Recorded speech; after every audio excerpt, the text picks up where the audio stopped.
It is time now for No Talking Points. All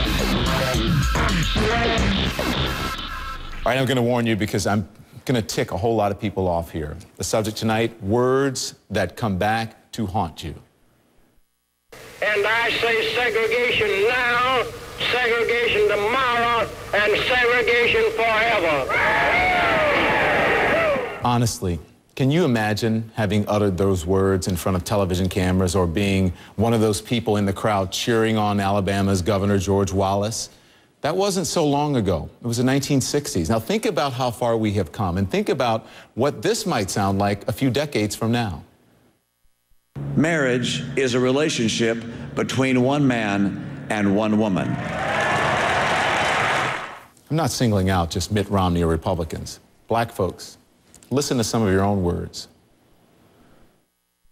This is the fruit of a decision that is not grounded in Scripture. It's opened the doors for gays in the military to serve openly. So the next step is to go over the stage, period.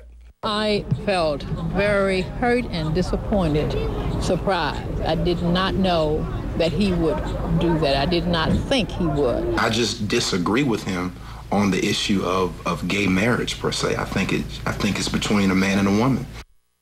It is certainly okay to disagree with anyone, to disagree with the president. But what's not okay is when your disagreement is based on interpretation and how someone told you to think or to feel, and when it's not based on fact and true self-examination.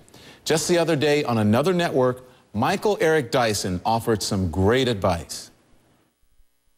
Black Christians must be deeply rooted in their faith, but not deeply entrenched in bigotry. And furthermore, do we want to become sexual rednecks? Sexual rednecks. What Professor Dyson is urging black people to do is not fall for the same rhetoric, the same teachings, and the same scripture that bigots use to keep black people on the back of the bus and to keep people from marrying outside their race. Do you really want to be less accepting than the man many of you thought cold-hearted?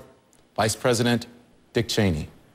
I think people ought to be free to enter into any kind of union they wish.